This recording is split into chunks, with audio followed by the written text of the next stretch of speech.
Hey everyone, welcome to another Worth a Second Chance community check-in. Today I am joined by Fleur Souverein. I told her I was going to mark up her name. Souverein. She'll say it properly for you and it sounds beautiful when she says it. All the way from Holland.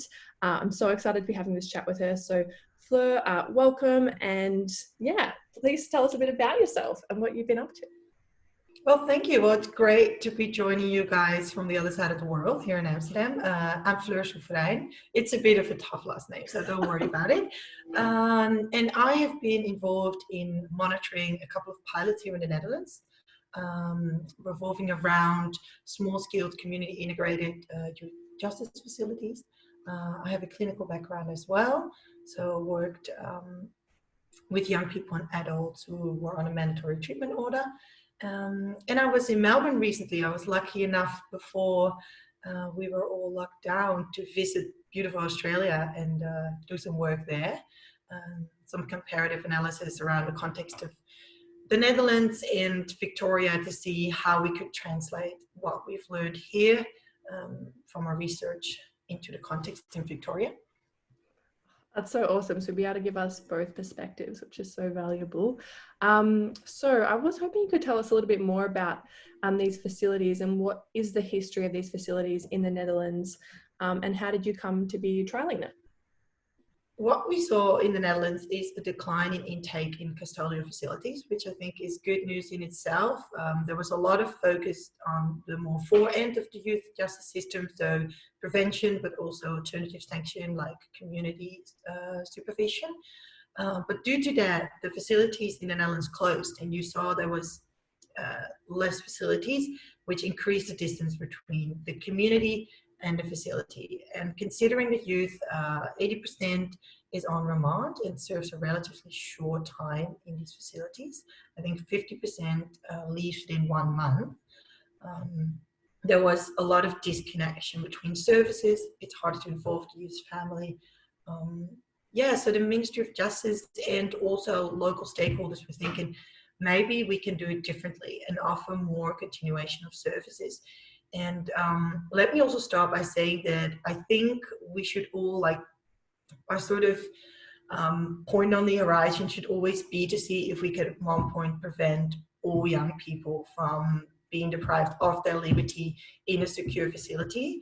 But in the meantime, I think we should look at doing it in the best possible way.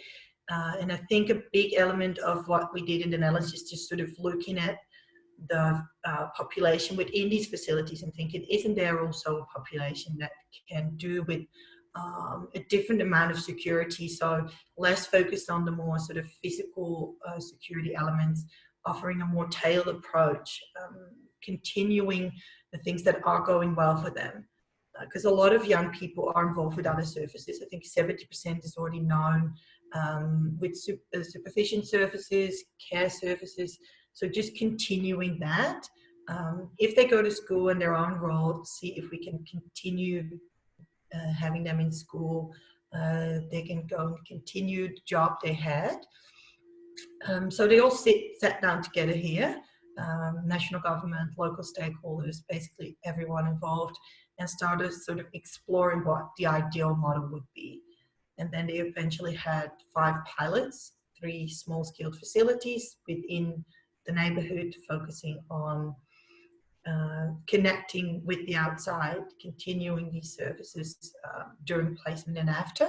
And they had 2 pilots around sort of working with all service providers and really sort of building a network around it. So you wouldn't sort of operate on islands and offering services within these custodial settings and then sort of disconnecting it when they are released. That sounds incredible. I think, one, it's just so exciting that your government sat down and like made a commitment to doing that.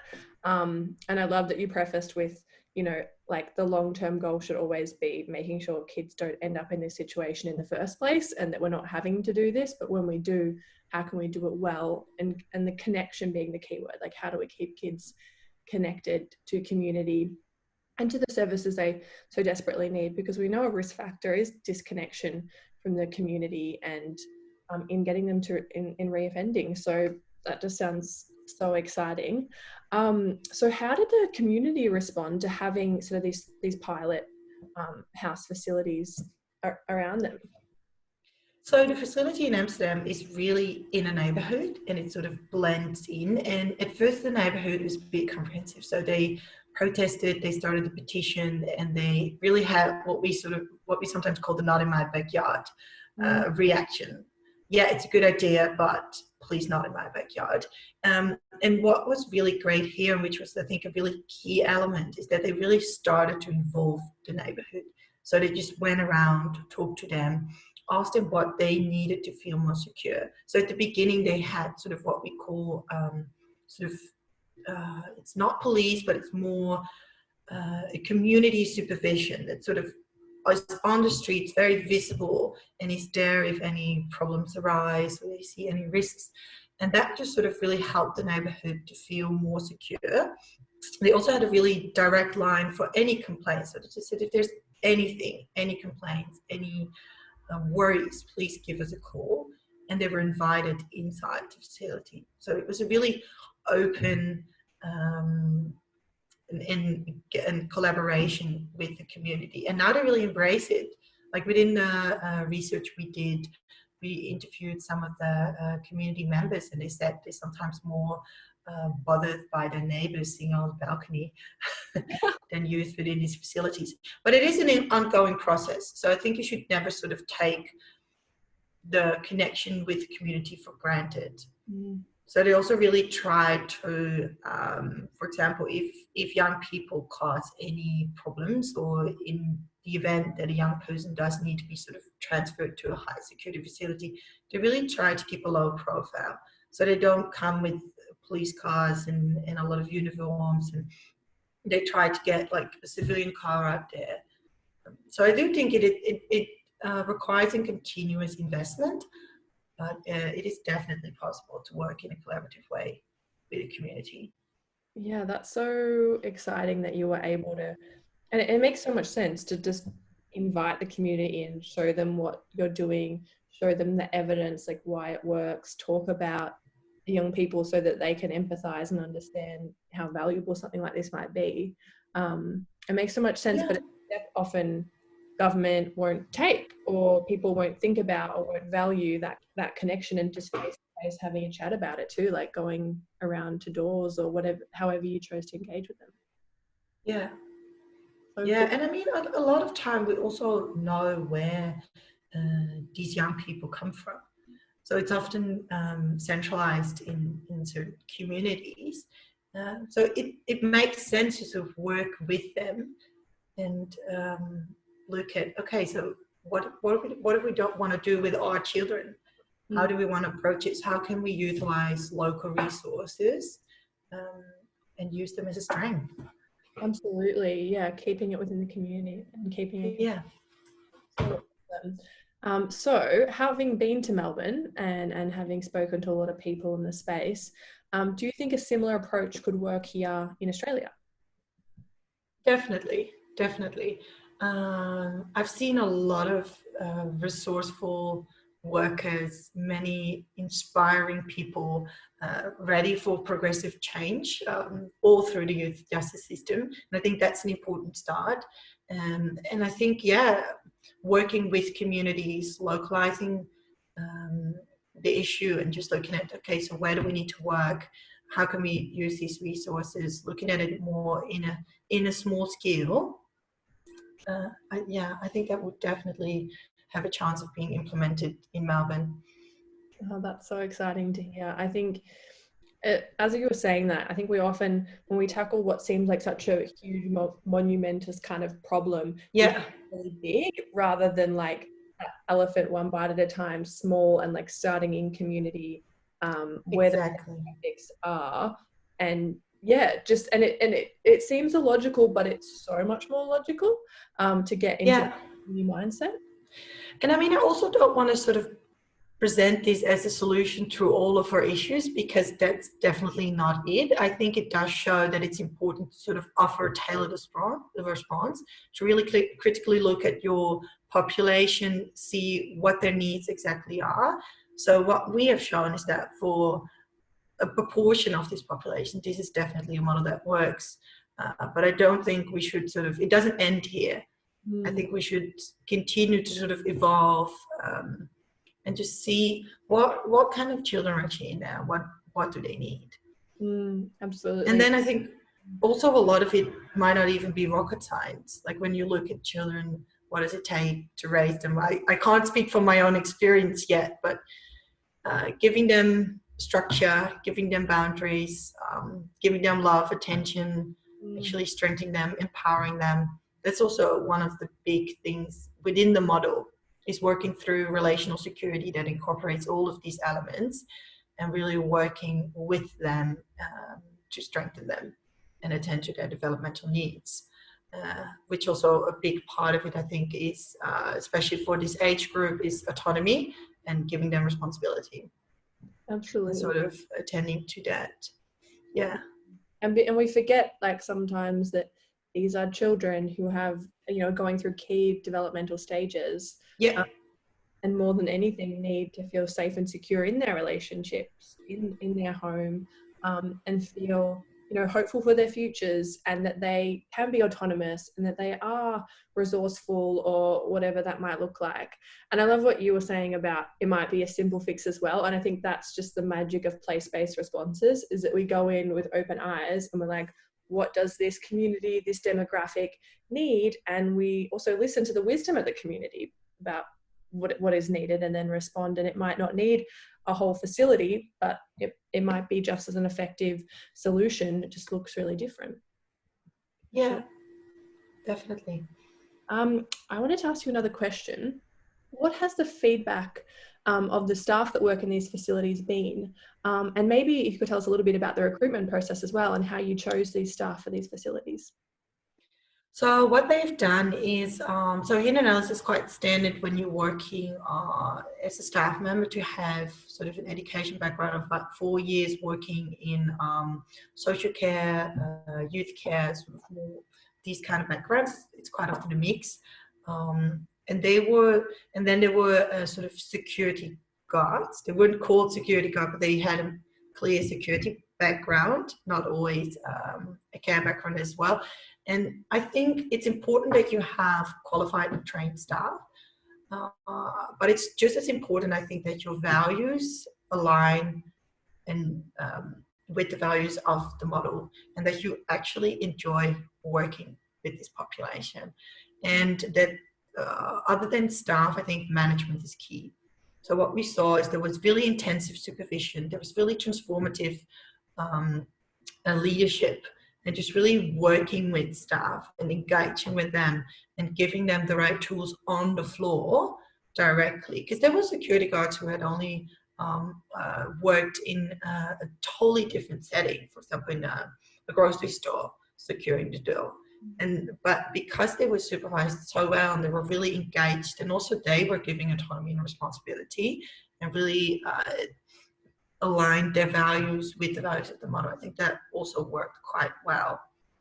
So I think it's sort of this more holistic approach, and it doesn't end with the right qualification. I think that's where it starts, but it's also an ongoing process of just having the right structures within your organizations that also allows staff to flourish. Because I mean, it is a challenging task of keeping safety when you're dealing with a population that shows externalizing behavior, internalizing behavior, can be very unpredictable. I think we need to realize that as staff, we are the ones responsible of keeping a safe environment. Absolutely. And I love that focus on, yes, I need to be qualified, but also who are these staff members as people, and what do they care about, and engaging them in fully understanding the model and the outcomes and the lives of these young people are going to mean that, because like you said, it's so unpredictable. So to be able to trust them to respond in the right ways, they have to have, I guess, every piece of the puzzle and have their hearts in the right place, which makes so much sense. Yeah. And I think it's important to sort of also learn about child development in general, but also these populations. So what kind of social problems do you see? What kind of psychological problems, and what does it mean? And how can you also look at the background of certain behavior, and not just labeling it as sort of deviant or antisocial, but what is actually behind it. It's often trauma, it's often rejection, it's so I'm sort of looking at more that way. It's just kids acting up. Absolutely. And so were a lot of the staff received or had received trauma-informed training? Did that happen through supervision or external, or was it a combination? Supervision mainly, yeah. Awesome. So really, I've mentioned before, they really worked with relational security, and a big element of that also is sort of trying to connect with these kids and sort of taking their perspective as a starting point. So looking at, if we would be in their shoes, how do we look at the world, and what do we actually need then? And that's where their supervision really revolves around. So also looking beyond their case file, but sort of really seeing every day-to-day behavior and trying to really understand and connect with them. And I think that's what we saw in this setting. It worked quite well in working for relational security as a basis, and just in getting more harsh security measures involved if needed as a support. We saw that youth staff and parents reported quite high security, feelings of security, and staff really high satisfaction with their job and motivation. And staff turnover, for example, was also quite low. So I think that's, an exciting element of it that we really want to dive into more with our research. What is relational security? What are the effects on staff, youth, parents, the community? That's so exciting. I think I love to hear that, and being out, I think that's so important, that being able to show a young person that you understand their perspective in de-escalating any kind of aggression. I once did a training on that, and it was so important to get into that young person's mindset, because they just want to feel understood, and they're frustrated for all legitimate reasons, or, you know, they're feeling misunderstood, and that causes issues in of itself. So being able to get into their shoes and from their perspective seems like such valuable learning and training. And it's so exciting that that's a part of your work and your research. I can't wait to hear more. And one more question I have for you. You mentioned accountability a little bit earlier. Why is accountability and the space to make mistakes so essential to a young person's reintegration into the community? Well, what we got back, and we did a lot of interviews with young people, is that you really need space to learn. You need space to make mistakes. You need space to learn by trial and error, practice your behavior. And really, in the Netherlands, we have a saying, you can't learn how to swim without water.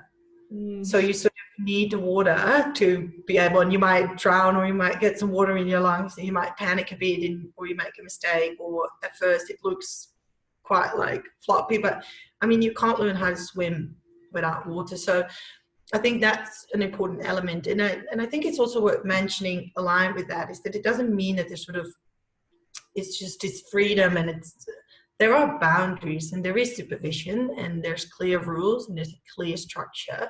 So that it's not like the doors are not open and just go wander off and we'll see you in the evening, or we'll hear how it goes. And it's definitely not the case, but they are allowed to learn. And it is really accounted for that they will make mistakes. I think there's also an approach, and I think it's very important looking at, for example, addiction, which you often see a lot of these young people within these facilities are dealing with addiction. And I mean, looking at the whole process of getting off your addictive substance is also falling back. So allowing them to go through that process, and not with the first sort of positive test, urine test, restricting them to the max, but incorporating that within your case planning, that will happen, and make clear, talk to youth. So if it happens, what do you need to prevent it in the future, and what is actually behind it? And then I think you can also sort of call upon their responsibility. What we got back from youth is the fact that they were able to make mistakes and they were given that space, it felt like it was their responsibility. And it makes sense. If all your freedom is restricted and there's not a lot of space for you to make choices, it's sort of, you can easily fall back, I think, into sort of this more passive state. But if you're actually given the space, you're like, oh, so the decisions I make, they're actually mine. So I'm the responsible for these choices. Yeah, and I think that's such an important part of like development. Like we can all think back to when we were teenagers and the abundance of mistakes that we made, but they weren't treated like, oh my God, you've made a mistake, now we're going to reject you or whatever. It was like, that's a part of growing up, that's a part of the process, it's a part of being human as well. And I think another element is also motivation. So if you, what we learned through this evaluation is that, and I mean, that's also shown in other studies, is that if you want to engage with these young people and their support network, it's very important they actually support the case management plan and they are involved. So in these facilities, youth are present at every stakeholder meeting and they really get a say into their case management plan. And looking at, so starting with what they actually want to accomplish in the future, what their goals are, what they think they need to be able to stay on the right track. And they get back to us that really increased their motivation and their support for it. And also their motivation to then take responsibility again. Yeah, for sure. You like, this comes to like that thing of like, you can't make anyone do anything they don't want to do. And like, this is their life, that young person's life. And you know, they want it to succeed. They want to have a good life and they have hopes and dreams as well. I think we just need to be better at, like you said, tapping into that, making sure that they're there and identifying what those things are and working towards them. Because if they're just chasing after goals that other people have for them and they're not completely understanding why they're there or they're not invested in them, they'll never, you know, reach those goals, and then they'll feel like they're letting you or other people down or they're constantly failing. So it seems to be so important and something that's so exciting about this model. I just can't wait for it to be in Melbourne. Getting ahead of myself, but no, it's so exciting. I think we're gonna wrap it up there, but thank you so much for talking with me, Fleur. I really enjoyed this conversation and I have no doubt that others will as well. Thank you. Yeah, well, feel free to contact me, and I'm here also representing a big research team. It definitely wasn't me. At Amsterdam University Medical Center, an academic workplace for forensic youth. So, and we are always happy to talk to anyone. So, yeah. Oh, that's great to hear. Awesome. Well, maybe I'll put some social media links or some websites in the comments section of the YouTube clip, and then people can get in contact there.